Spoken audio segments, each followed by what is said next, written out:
everyone to our Brown Bag Artist Talk. Today we're here with artist Laure Brady. So welcome, Laure.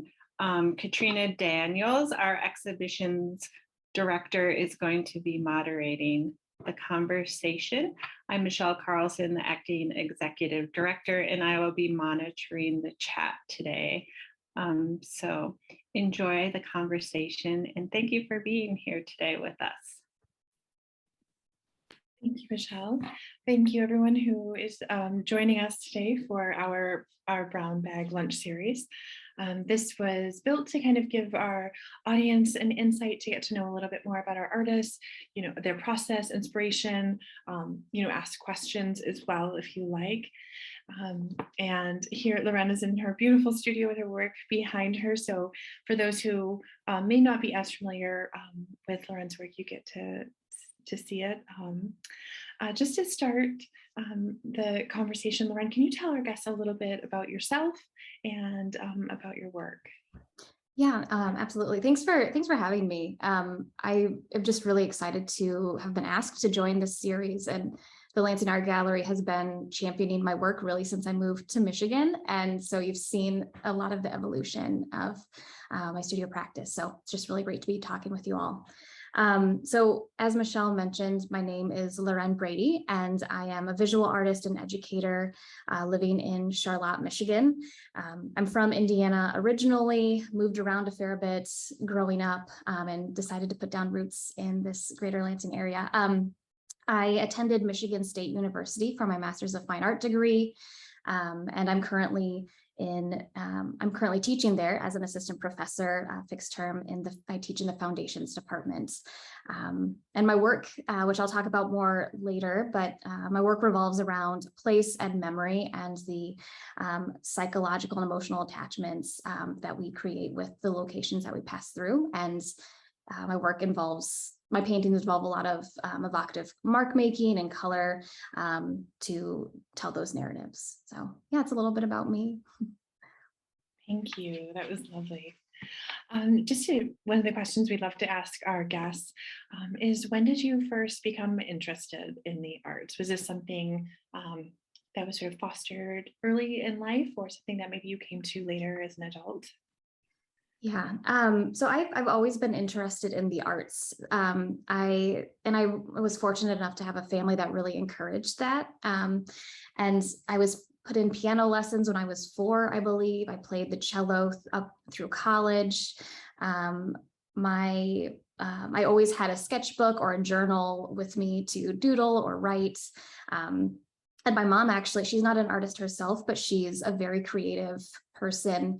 And she actually took some college classes when I was in elementary school in studio art. So I remember going, when she would have to do some studio days to work on those projects, I would go to the clay studio with her, and she would, pull off a little bit of clay for me to make pinch pots or little figurines, or when she was in a calligraphy class, I would have watercolors alongside her and would be doodling. So that was really, sort of my norm growing up. And then in college, I knew I wanted to major in either music, writing, or studio arts, and it changed several times.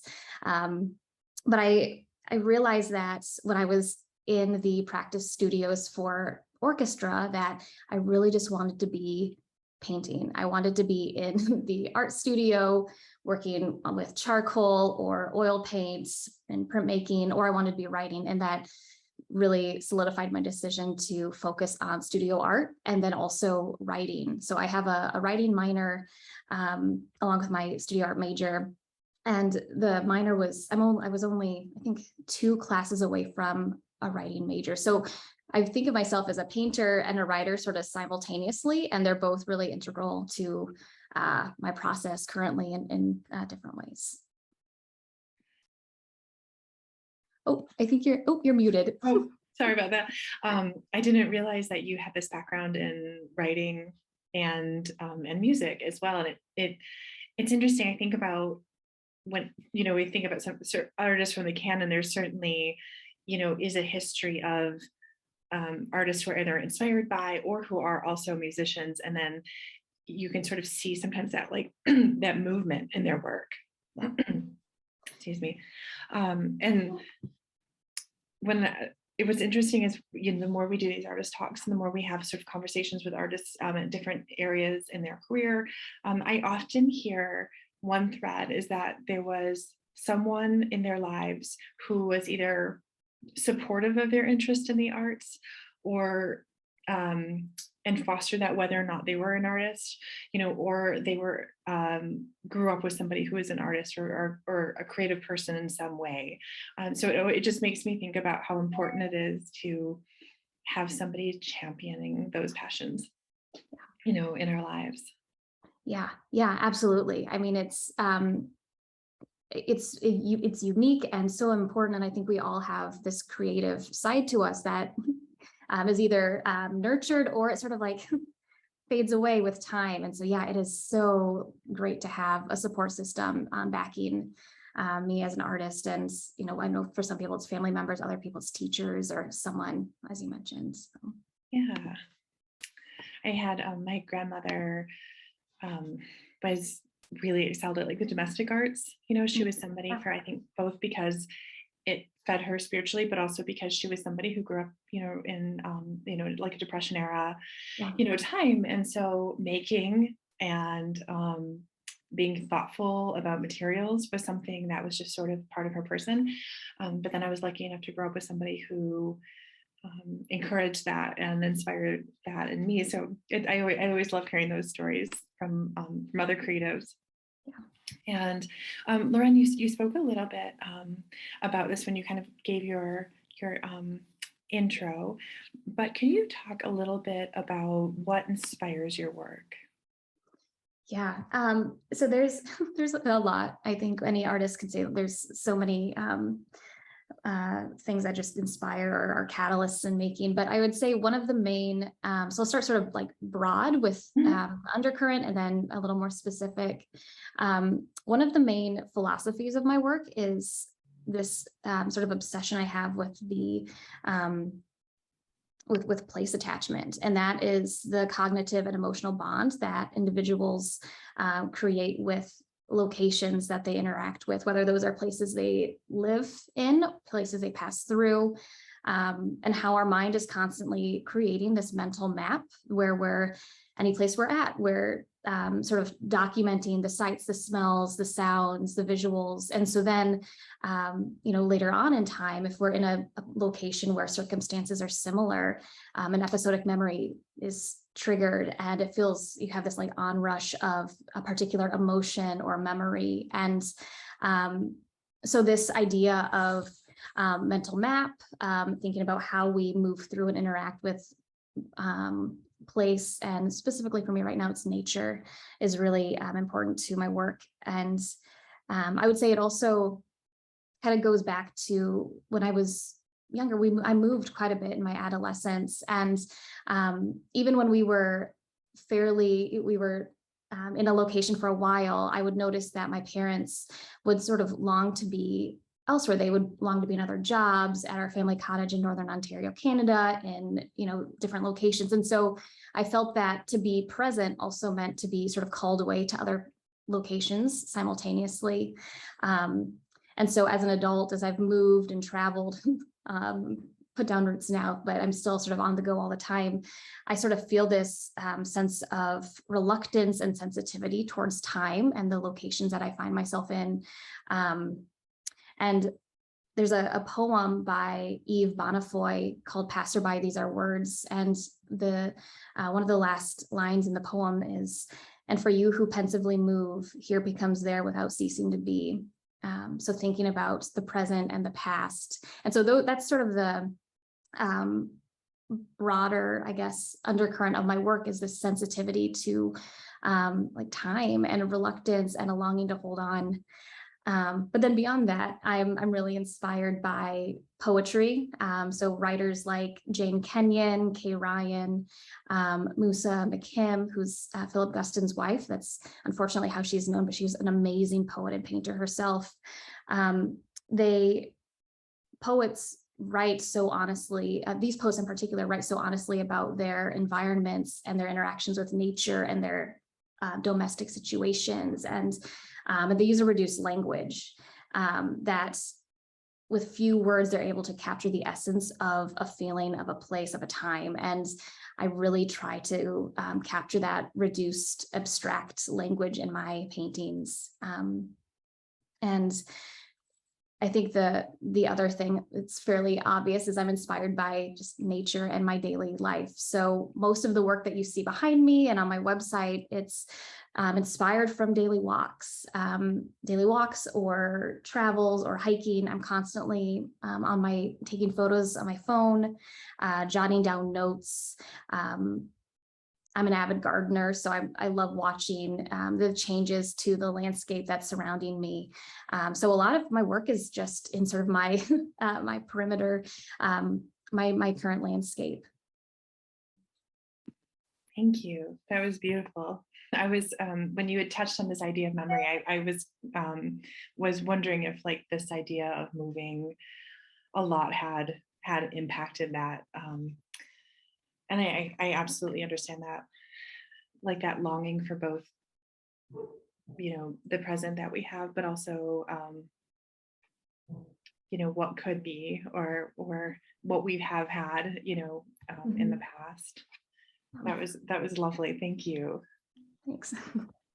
And I know I was thinking too, some of your pieces, we had talked about, we've both been to like the Smoky Mountains and, you know, some of the hikes there and the parks. And so I'm glad that you also touched on the idea of nature as being inspiration as well. I recently moved and I live in a more rural community now, which is very new to me. I've always lived in the city. And so I'm experiencing nature in a way that I never have before, where I'm watching the farms change on a daily basis. And it's, I feel like a child, like I'm so surprised by how quickly it changes and how it's something that I just was never sort of aware of, you know, until I was in this space and could make the time for it. I muted myself because my dog started barking, but yes, I completely relate to that. Like, oh gosh. Sorry. Oh, it's totally okay. Okay. I kept them downstairs, but they have to let me know if someone's going by. But before the pandemic, my husband and I bought a house in the country, and it's been really interesting seeing just things shift and change as I'm getting to know this location, especially with the pandemic being stuck at home. I feel like my eyes were, you know, because I was so stressed and overwhelmed by what was happening and still kind of am with what's going on in the world, turning to nature and these really soft, quiet shifts that happen that kind of go unseen until you really focus your attention on them, until, you know, it's, you know, blossoms start to form and then they're suddenly out, and that's when you notice them. So being able to slow down and reflect on nature has been really, really important to my work recently. Some years ago, I took a class on permaculture, which is sort of like organic gardening or farming, and taking a much more passive approach to the land.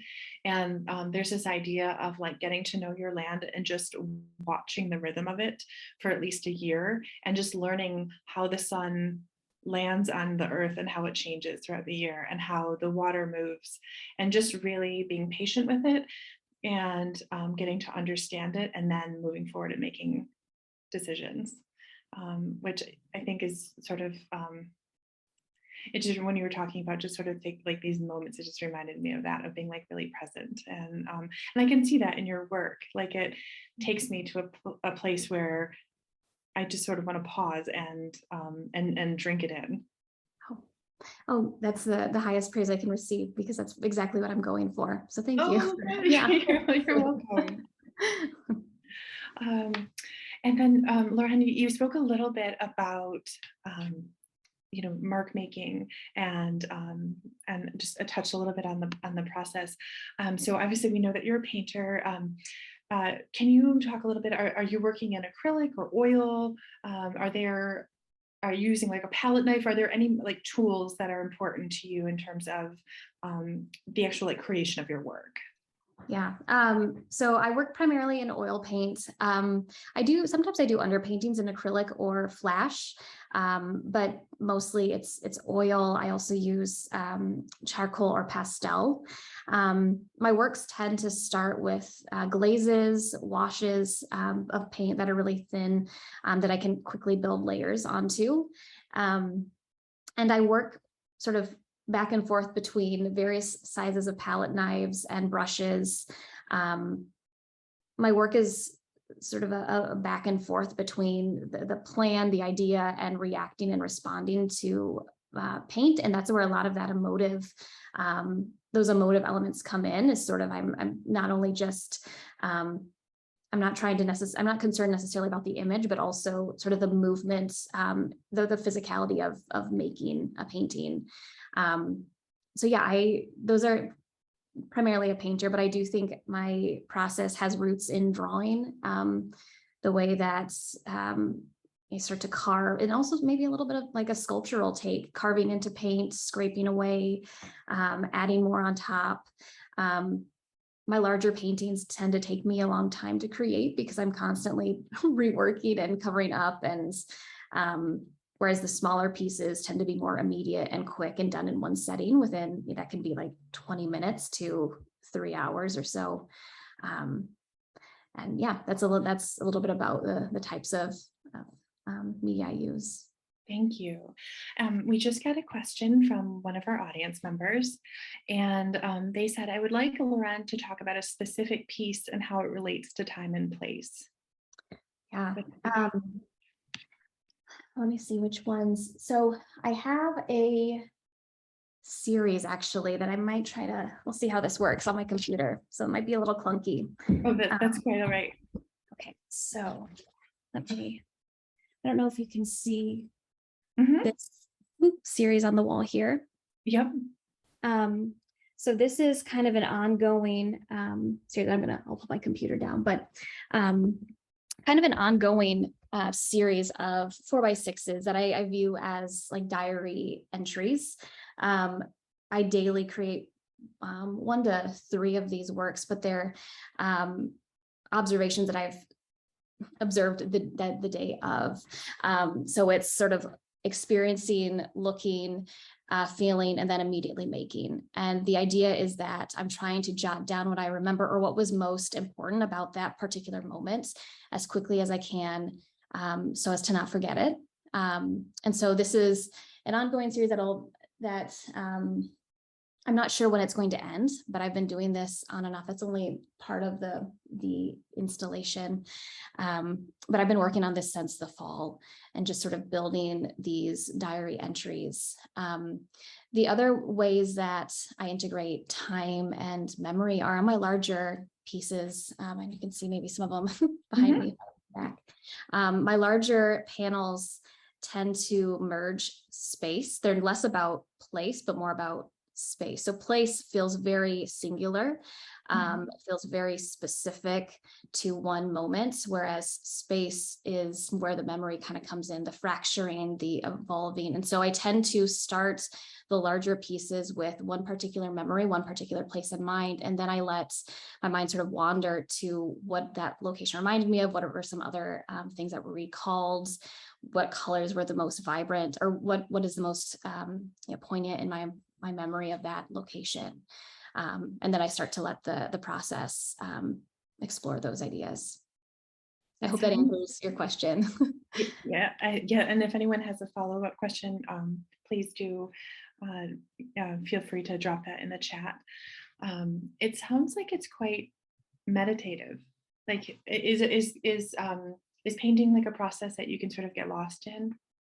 Yeah. Yes, absolutely. I mean, painting's my way of dealing with life, and also escaping what's going on in life and understanding. And and I find that, I'm a person of rituals. So when I get in my studio, I read poetry. When I paint, I listen to a particular playlist, a particular song. Sometimes I listen to the same song on repeat as I'm working on one painting. And that's just to get into that space where I am painting, I am reacting, and I'm just sort of in this sense of like reverie on place. And yeah, it has become a meditation process in some ways. So when I install exhibits, I have a particular band that I listen to as well. And it's sometimes if I can't get, it's become this like Pavlovian Yes. sort of process where it's because I need to be in this very specific mindset. And then if I can put that on, I have a few other rituals too that I do that just help me to get into that right like headspace. And then once I'm there, I like sometimes hours can go by and Yeah. I can just get lost in it. Yes. I completely relate to that. Yeah. And Michelle just dropped, just for our viewers who, if they wanted to get a visual of your work, she dropped in your website and your Instagram if anybody wants to just kind of see more of Lauren's work while we chat. And then again, Lauren, you talked about this a little bit, but I'm wondering for your artistic practice, do you have a more free-flowing practice, or do you go in the studio with this idea of, maybe like an image in your mind or something that you want to create? I would say it's both, depending on the day. With my small pieces, those tend to be really specific, and it's almost like I have a compulsion, like I have to create these pieces as quickly as possible. And those, I work from photo references, I work from sketch reference, I work from memory. And so I tend to start by thinking about, one particular place or particular memory. And then that's sort of the emotional atmosphere that I'm targeting. And then once again, as I make, it's this negotiation between the previous marks I've made, the different colors that I have on the canvas or panel, and this back and forth between sort of that plans or initial idea, and then how my artistic process sort of progresses through the work. I would say I'm a process-oriented painter. So I have that big idea, and then through the process, I tend to sort of understand and see what is happening. Thank you. And when you were talking about your journal pieces, it was just kind of a reminder to me of your writers, your background as a writer and your passion for the written word, and just documenting, just documenting in a different way, like visually. Yeah. I had the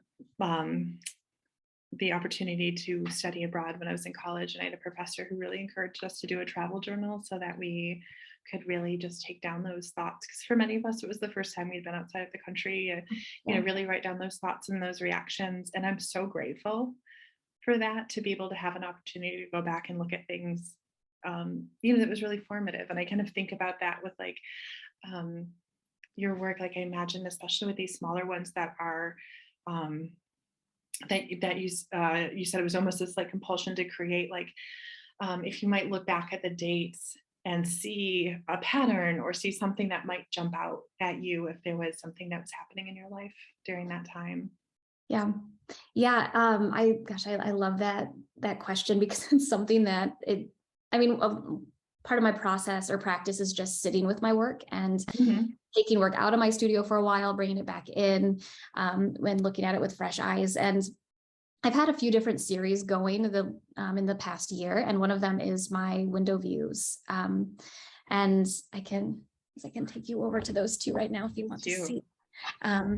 So these are, also show you, these are also some of these smaller, slightly larger immediate pieces with my spotlight.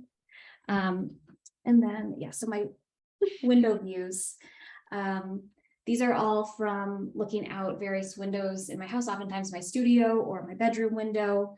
And what I think is interesting about this diaristic process is, you're absolutely right. You can see sort of where my mental space was at, where things were, maybe what was going on in the world at the time.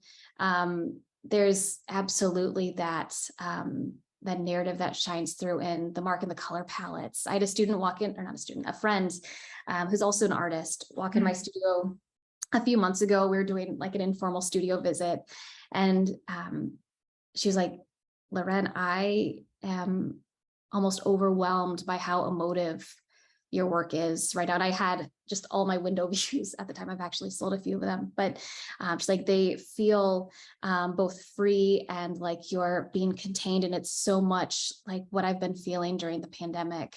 And so that was a really exciting thing to have someone like sense that immediately and also feel sort of overwhelmed by emotion, because that's,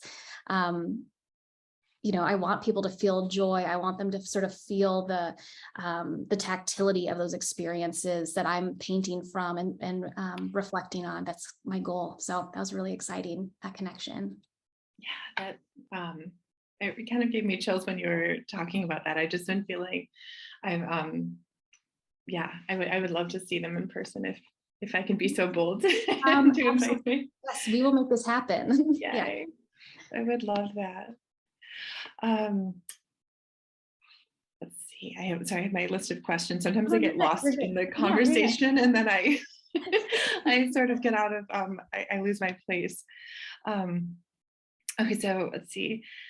Do you ever find challenges being motivated and inspired? And if so, again, I know you talked a little bit about like the ritual and music and poetry, but are there other things that you found that kind of bring you back into a place where you feel like you want to make again? Yeah. So that's kind of an ongoing battle. And being an artist means that you're dealing with a lot of ebbs and flows in your studio. And sometimes there's feasts and sometimes there's famines. And the last few years have been a roller coaster of those. But yeah, I teach, and I've been teaching 3 classes per semester at MSU for the last year and a half, which is amazing. I love teaching art and thinking about how that influences my practice, but it also is tiring. And as an introvert with extroverted tendencies, it just kind of zaps my energy. And being an artist, it requires you to have so much energy and focus. And so that's kind of an ongoing challenge. And something that I've found with that is to be really honest about what I can do, what I have the capacity to make. And so that's actually why the small 4x6 pieces began, because I was trying so hard to work on large paintings, but I just didn't have the attention span to do it. And so I would do these quick diary entries, and then that became the thing that got me into the larger pieces. And so it's finding a method that works. Collaging is also kind of my go-to when painting just seems so daunting. I can just tear up paper and paste it down. And sometimes those influence my paintings. When I'm actually something that happened this spring, I was like, man, I really need to just see a lot of artwork. I need to be immersed in it, overwhelmed by it. And so I did some Google searching to find art exhibitions in the area. And just so happened that weekend was Art Expo at Navy Pier. And so a friend and I, a fellow artist, and I took the train to Chicago and wandered Navy Pier, this massive art festival with artists all over the world. And that helps. Seeing artwork in life really helps. Work and having studio visits with artists across, whether they're on Zoom, whether they're in person, those kind of get me motivated. Just seeing what other artists are doing is inspiring. It's like, it kind of stirs those, I know, the longing to make. And then I would say the other thing is like working with my students. So I find that the conversations that I teach primarily drawing 1 and color and design, and then sometimes senior seminar. But what I find is that the conversations that I'm having in the classroom with my students show up in my work. And so we'll be talking about simultaneous contrast in color theory. And then suddenly my color palettes are really wild and intense.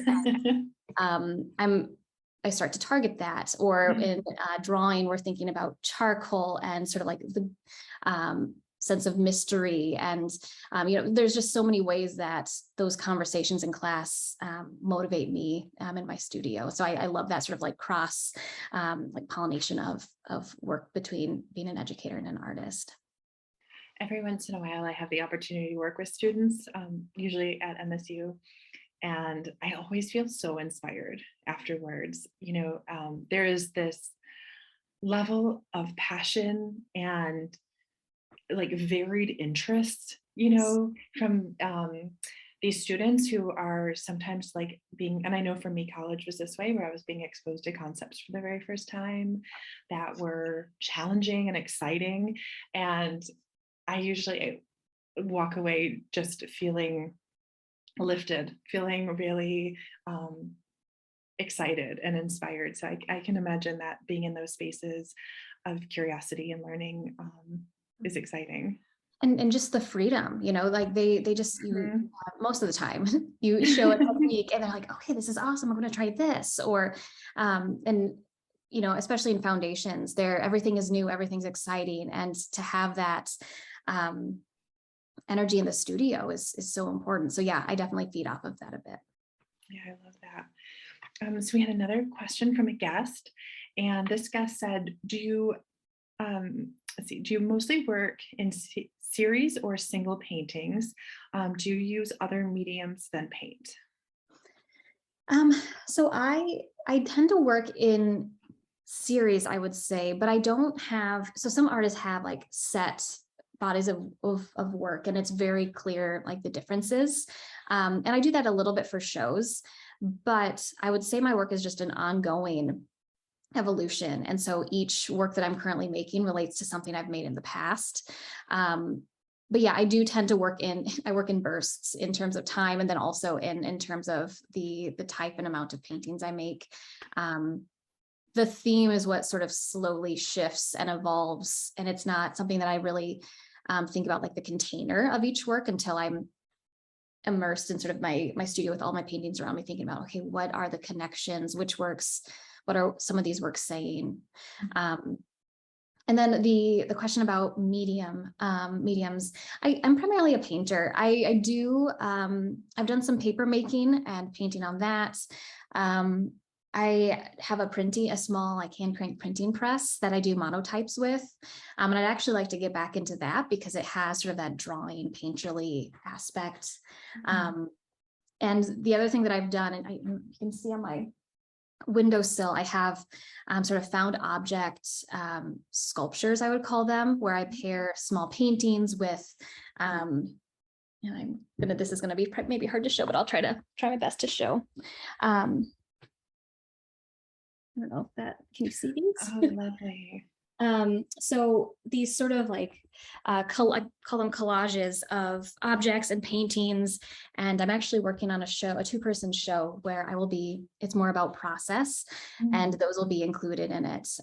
So assembling objects that I've gathered and collected from places, paired with paintings, torn fragments, but mostly a painter. But when you're talking about your collages, though, I still hear some of the similar language, like when you said torn fragments.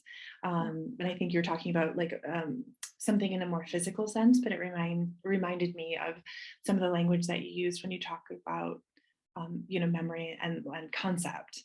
So I can really still see that thread. Yeah, absolutely. And that's also great feedback, because sometimes I wonder, and I think this is common with artists, that, when you have different tracks of work, are they parallel? Do they intersect? And I think you're right. These are very interwoven in process and in meaning. And we talked a little bit about this just with kind of COVID and how that's kind of caused us to pause.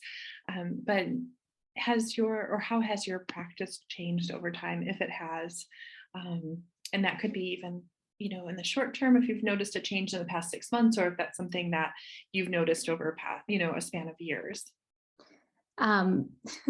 So my work has changed a lot, and I think you can attest to this, because I think I met you in my first year of grad school, that it has just been a constant transition and transformation. And sometimes I'm like, can I just like slow down and like settle in, which is exciting. But yeah, my work has changed quite a bit. And I do have a few images of previous work, if that would be. Absolutely.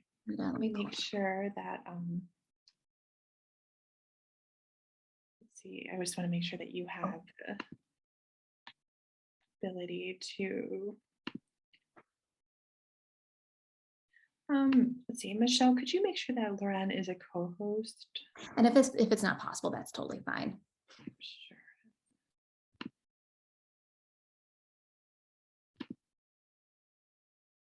Okay, cool. I think I should Okay, perfect. be able. Okay, let me see. Can you see this? So my work has really changed drastically, and it's always had sort of the theme of memory and understanding place. Back in, these are from 2016, 2017, I was working with assemblage and cut using a jigsaw to cut panels and then piecing it together and painting on top of it, looking at sort of discrete and quiet moments in places. And so the works used, I had spray paint, oil pastels, used some stenciling in here, but it was more about sort of creating this like sense of an artifact, like something that was maybe physical, that felt like it was physically pulled from a place, maybe like pulled from a wall, like the blue cabin #2 piece. And then I focused more on sort of this abstract idea of memory and the persistence of memory, the things that sort of recur and haunt in a good way, like this red chair that was a recurring theme in my work. I mean, this is a show in grad school, but once again, we're looking at small works, broader works that were more like very abstract in nature and not necessarily tied to landscape, but more sort of buildings, architecture, these it's sort of an in-between stage in my studio of thinking about this state of chronesthesia, that this is a hypothetical state where we can time travel. So we have the ability as humans to be simultaneously in the past, present, future. It's sort of that memory recall. And so with this project, these were in progress when I took this image, I took note of when an episodic memory would be triggered. And so then I would jot down notes. I would think about what the memory was triggered, what it was. So this piece in the middle was egg drop soup. Triggered the smell of egg drop soup, triggered a very specific memory of a picnic in my childhood. To my thesis, where I was dwelling on a very particular place and particular people. And so this installation included poetry, found objects, and thinking about that fracturing and distance and sentimentality with memory. And so that's sort of where I came from with, stop sharing my screen, but that's kind of where I came from to, I'm only 3 years out of grad school, which I have to remind myself that that's really not that long, but my work has changed fairly drastically since then. But it's always had themes of memory and place, but I would say now it's more deeply rooted in the landscape, and that meditation that you were talking about is really key. That was so interesting too. As Laurent mentioned, for those of you who might not know, that the gallery has had the honor of working with Laurent for a few years now. And so I do remember a lot of those pieces, but that was such like a wonderful journey for me to go back and be like, oh, that's right. I remember that work. I remember having that work and, in our space, and seeing how, and watching that transition into like the work that I'm seeing behind you right now. It's just kind of wild to look back at the change, but yeah. It's I think it, but I still, again, like when you were showing like your thesis, was that at the Broad? Yeah. And then again, like and you did have some objects, right?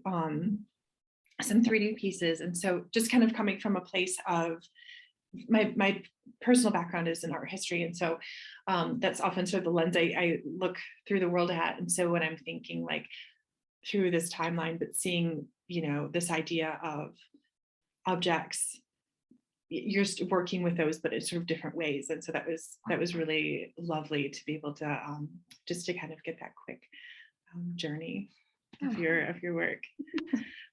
So we have just a couple more minutes. I just wanted to invite any guests who had any questions that they haven't had the opportunity to ask yet to please feel free to drop that into the chat.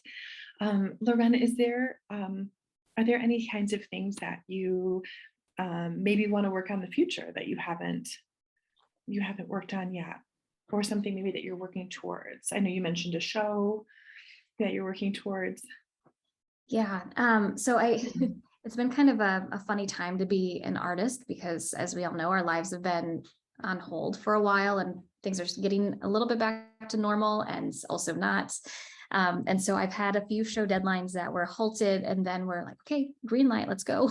And so, and then some other shows that have sort of dropped into my lap, which is exciting. So I have a show at a gallery in Ypsilanti. It's called Soft Projects, and it's ran by artist Amy Sackstetter and Kristen Drozowski. I'm not sure if I'm pronouncing her name right, but it's sort of an experimental project space that I'm doing a two-person show with my colleague, Rebecca Casement. And so in that show, I'll be working with a lot of found objects and works on paper. My goal is to not use any cradled panels or stretched canvas, but everything's going to be sort of raw edge and unstretched, and sort of emphasizing that tactility. And I'm really excited to do that because I haven't, it's something I haven't done much since grad school or since my thesis, of really thinking about objects and paintings specifically. That's always sort of in the background, but I'm really excited to sort of revisit that in different ways. And then with my show coming up at Customs House, this is my biggest show since my thesis, and I think bigger than my thesis in terms of quantity of work, which is exciting and terrifying. But this work feels very different from previous work that I've shown, and in that it's not, and I've already sort of talked about this, but it's not so much about memory as much as it is about the present tense. And what I realized actually yesterday as I was sitting on my floor in my studio is that I'm really trying to capture the points of that mental map. And so these really small, mundane moments, I'm trying to remember them, trying to jot them down to remember them for later. And so there's that intentional meditation on something small that's really not important, but I want that to be ingrained. I want that to be something that's recalled, because there's a lot of importance in quiet, softer moments, the things that we pass by. So that's sort of the, I guess, a statement of what I'm working on. And I'm still trying to articulate what I'm doing, but thinking about pacing larger works versus the smaller diaristic works. And then just sort of an off the wall thing I want to do more paper making. I'm looking into some workshops next summer that I could, work with an experienced paper maker and do some book binding potentially too. Oh, I love book binding. It's so beautiful. I've always wanted to do it, and I've done some paper making, and I often get asked, like, have you ever thought about artist books? Like, I've thought about it. I love the idea. I just haven't done it. So. Oh, that's really exciting. And so, Lauren, I feel like, I feel like I could talk to you all day. This is just like absolutely flown by, but I do want to honor, I know some of our guests are on a lunch hour. So what is the best place for folks? Obviously we carry some of your works here at the gallery, which you can see either in our space or online, for folks who are interested in, maybe coming to see you at another, at some of your other shows. What would they go to your website? Would that be the best way for them to stay in touch, or your Instagram? Yeah, I would say either of those. So Instagram is where I'm most active. I post a few times a week and regularly in my stories, and that's at Laure Brady Art. And yeah, that's probably the best way to keep up to date. And then also on my website, I'm a little slower to update my website. I need to be better at that. But I do have a link for just to be added to my newsletter. And I don't send newsletters out very often. It's mostly to, every few months as something comes up or I'm getting ready for a show. So go to my website, add in your email address to my newsletter, and you'll be kept up to date on all the studio happenings. And it's not spammy, I promise. Perfect. Well, I just wanted to, before we jump off, just let everybody know that our next artist talk is going to be June 23rd. Jenny Shu, who is a fiber artist and a jewelry artist, will be highlighted, and so we'll be speaking with her. And Lauren, again, thank you so much for taking the time out of your day. I know I've learned so much. I hope that our guests have had the opportunity to learn a little bit more about you and about your work and are excited to come see it in person. And thank you to all of our guests who took the time to take the time out of their day just to come learn a little bit more about us and learn a little more about you. So it's been a pleasure. Awesome. Well, thank you again. This has been so fun, and it does feel like I'm just talking to old friends. So yeah, this is an honor. Thank you so much, everyone. You. One of our guests just said, thank you. I love these opportunities. So I'm so glad that this has been exciting for everyone. So I'll go ahead and stop the recording, and thank you again. And please, to all of our guests, stay tuned to our next series.